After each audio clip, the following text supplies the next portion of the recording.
Estou aqui embaralhando umas cartas para falar de outra ideia apaixonante, de outro livro, Pensar em Apostas, Annie Duke, uma jogadora de pôquer que traz algumas ideias apaixonantes e reflexivas sobre tomada de decisão. E quando eu vou falar de tomada de decisão, eu sempre chamo à mesa ele, Rubem Alves, esse meu eterno amigo, sem eu nunca ter conhecido, que me trouxe várias ideias e, dentre elas, no processo de decisão, ele me ensinou que decidir é diferente de escolher. Que decidir é quando eu consigo enxergar tudo. E aí eu vou dar um exemplo. Um caminho A, 100 metros, asfaltado e coberto. Vou botar até um ar-condicionado. E andando 100 metros eu chego no final e encontro ouro. Esse é o caminho A. O caminho B, eu tenho 15 quilômetros de chão cheio de caco de vidro, cheio de buraco, e depois de andar 15 quilômetros, nesse caminho B, eu encontro um saco de lixo. Qualquer ser humano, se ele não tiver ali um problema significativo sobre o viver dele, vai decidir pelo caminho A, ao invés de decidir pelo caminho B, porque o caminho A é mais suave e a premiação é maior. Quem dera se a vida fosse assim. Só que o Rubem Alves diz que a vida não é sobre decidir, é sobre escolher. Que quando eu vou construir o meu caminho, na verdade, eu tenho diante de mim um tremendo muro que eu não consigo enxergar o que eu vou encontrar do outro lado. E essa é uma ideia que se repete na leitura de mundo da Annie Duke, que diz que na vida da gente não há um jogo como um xadrez, onde você bota ali todas as peças visíveis aos dois jogadores e a todo mundo que está vendo o jogo, e que vai ganhar aquele que tiver a maior informação sobre as jogadas prévias que existe, que é sempre aberto e às claras, onde tudo está acontecendo à vista de todos. Não, na medicina e no mundo isso não é assim. A vida se parece muito mais com um jogo de pôquer, onde você tem que ter sim alguma experiência, algum conhecimento das regras, só que você também depende da mão que te chega, de alguma coisa que hoje a gente pode chamar de sorte. E o que você vai fazer com essa tua mão também é importante, já que você não está enxergando o que tem na mão dos outros jogadores. E isso faz muito sentido para mim. Muitas vezes, dentro da medicina, não é sobre decisão, é sobre escolha. E aí você pega dois índices prognósticos, um para ver o risco de gerar trombose na FA, por exemplo, e aí a gente está falando de chá de Vasque, e aquele idoso que você tem indicação de anticoagular pelo chá de Vasque, você pega o Resbled e ele tem chance de sangrar, e você não sabe o que vai acontecer, e existe diante de você informações que são conflituosas, e você vai ter sim que escolher. E ela traz, então, uma série de pensamentos sobre esse mundo de escolhas, desse mundo de vários pontos cegos, dos mesmos pontos cegos citados lá da perspectiva múltipla, já apresentado pelo Ideias Rebeldes. E aí ela fala o quanto que a gente às vezes é cruel. Ela começa narrando a história de uma jogada lá do futebol americano, em que o técnico deu uma determinada ordem e o time dele perdeu. Só que quando ele vai olhar para a ordem que ele deu, aquela mesma jogada tinha tido um percentual de sucesso durante toda a campanha daquele time muito positiva. E ele fez uma escolha baseada nessa estatística. Só que no dia seguinte ele era o grande vilão daquela população que entendia que ele tinha errado rude e ele, sendo o grande vilão, tinha que ser condenado. E aí ela traz essa ideia de que a gente deveria parar de fazer aquela análise do médico do dia seguinte, que agora ficou claro algumas situações, e a gente critica as decisões tomadas por quem nos antecedeu. A gente tem que olhar para o que o cara enxergava. Isso que é importante. E quando a gente está no consultório, eu não vou falar nem de terapia intensiva, a gente tem então que tentar tirar esses pontos cegos, tem que dividir o que a gente consegue enxergar com quem a gente está tratando para fazer as nossas escolhas. E se eu boto o subjetivo, o que nos constitui, né, do que do mundo já nos contaminou e nos faz daquela forma, aí então o que eu escolho para o Zé pode ser muito diferente do que eu escolho para o João. E isso me trouxe um pensamento que eu estou tentando cada vez mais ampliar, que é me tornar especialista em quem eu cuido. E mudou a minha maneira de pensar.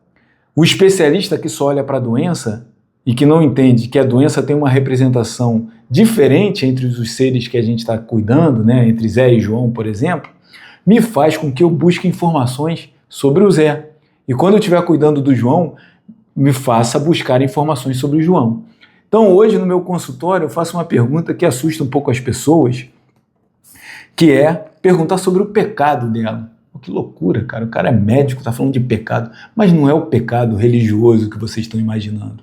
É o pecado que às vezes o cara pode até não me responder, mas onde eu consigo enxergar o que aquele ser humano prefere, mesmo tendo a razão contrária. Então, quando a gente tem uma determinada ideia do mundo e ainda assim não consegue ir naquela direção, é porque tem algo em nós que nos constitui, que faz escolher de outra forma. E para eu tomar uma decisão técnica, eu tenho que conhecer desse ser humano que tem essas peculiaridades. Então essa provocação do pecado que às vezes assusta é bem interessante, porque o cara fala o quê? Eles escutam, mas eles precisam que eu repita para poder mostrar que eu estou interessado na maneira que eles veem o mundo. Tem um outro movimento também muito interessante que eu uso no consultório, que é a ideia de vetor, que eu aprendi num livro, e eu não vou falar dele senão vai ficar muito extenso, mas um livro que traz a ideia de um lado positivo e um lado negativo, e a vida é feita dessa polaridade, né? Então você bota uma linha no meio, e de um lado você bota o sinal positivo e do outro do sinal negativo. E você pede para usar o vetor, para que o paciente bote vetor para você. Tem gente que vai botar a família como um vetor positivo, e o maior deles dizendo que aquilo tem um impacto muito importante, que a vivência familiar dele é muito significativa. Um outro paciente vai botar essa mesma informação família para o lado negativo, que são pessoas que estão na sua vida de relação atrapalhando o crescimento daquele ser humano e gerando dor. E daí vai, trabalho, pode ser positivo para um, negativo, e mais do que direção, a intensidade naquilo da vida da pessoa. E essa construção de vetores, ela é muito interessante, porque não é simplesmente bom ou mal, mas o quanto que aquilo interfere naquele teu momento de análise da vida.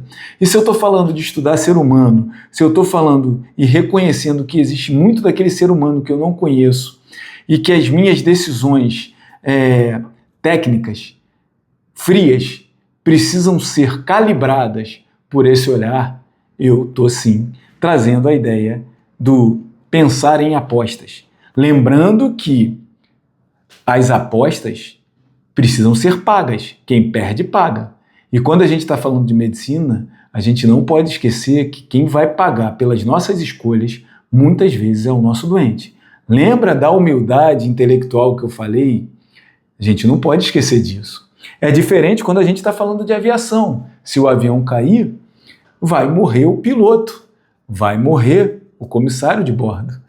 E é importante, eu tenho uma historinha para contar sobre isso, né? Eu já falei que eu tenho medo de voar, cada vez menos, mas ainda incomodado, sempre sair do chão. E num desses meus projetos, eu fui dar aula de ultrassom, de POCUS, para um pessoal lá em Palmas, Tocantins. E foi legal, a experiência foi ótima. Quando eu me permito fazer uma coisa nova, talvez eu possa falar um pouco disso também, da ideia do novo no nosso mundo, que é a ideia do Wu-Wei. Eu já falei errado no outro dia, chamei de Wu-Wei, Wu-Wei, que é a ideia lá de um novo, de algo que a gente não espera, e quando a gente se abre para isso não inesperado, a gente, nessa vida relacional que eu já falei, sai maior. E aí eu saí dessa experiência maior, foi muito legal, muito interessante, e voltei para o avião. Quando eu estava lá em Palmas, Tocantins, e é um lugar muito quente, eu estava dentro do avião para voltar para casa, com aquele meu ritual de que quem tem medo, né? Eu tenho sempre um problema, o corpo grita, eu fico com um negócio no ouvido. Então eu fico mascando chiclete, pingando medicação no nariz para poder minimizar o que esse meu medo traduz na minha surdez quando eu voo. E eu estava lá naquele meu ritual todo, e daqui a pouco, meu irmão, eu olho para o lado, fumaça dentro do avião. Fumaça dentro do avião, eu olhei para os lados. Do meu lado tinha uma pessoa tranquilona, dormindo. Atrás de mim tinha um moleque mais novo com um celular, filmando a fumaça que não parava de aumentar. E eu fiquei meio bolado, né? E no meio daquele medo que já estava se aproximando do pânico, eu comecei e eu não consegui nem falar a frase completa. Eu só falei, fumaça, fumaça. E quando eu olho para a comissária de bordo, perninha cruzada, toda lá, blasé, e eu falei, fumaça. E ela, não, senhor, não é fumaça, é vapor. Fumaça tem cheiro. E por que eu estou dando esse exemplo? porque ali ela estava fazendo uma aposta de voar comigo, e se o avião caísse, ela ia se dar mal. Mas o conhecimento, e aí eu não estou jogando fora o conhecimento ainda é importante. O conhecimento de que a fumaça teria um cheiro característico, e que aquilo ali estava relacionado a uma temperatura do lado de fora muito quente, e dentro do avião muito gelado, e que provocava esse vapor, por já ter vivido aquilo, por ter medidas de aferição de se aquilo era real ou não, que vai desde o olfato até o acionar de algumas luzes, deixava a comissária tranquila. E é verdade que logo depois o vapor sumiu, a gente levantou voo, e tirando a parte da turbulência, que eu morro de medo de turbulência, e aí que eu vou falar de inveja, né? Eu já falei disso em outro vídeo.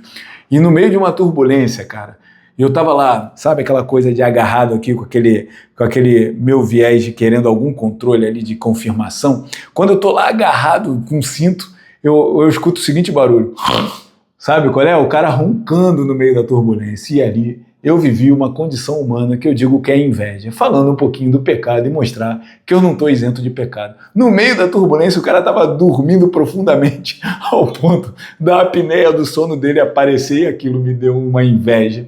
E é sobre isso que eu quero falar, sobre o ato de ser humano nessa questão relacional que o mundo sempre nos traz. Outro exemplo de tomada de decisão é de um cara chamado Stanislav Petrov, que aconteceu em 83, em plena Guerra Fria.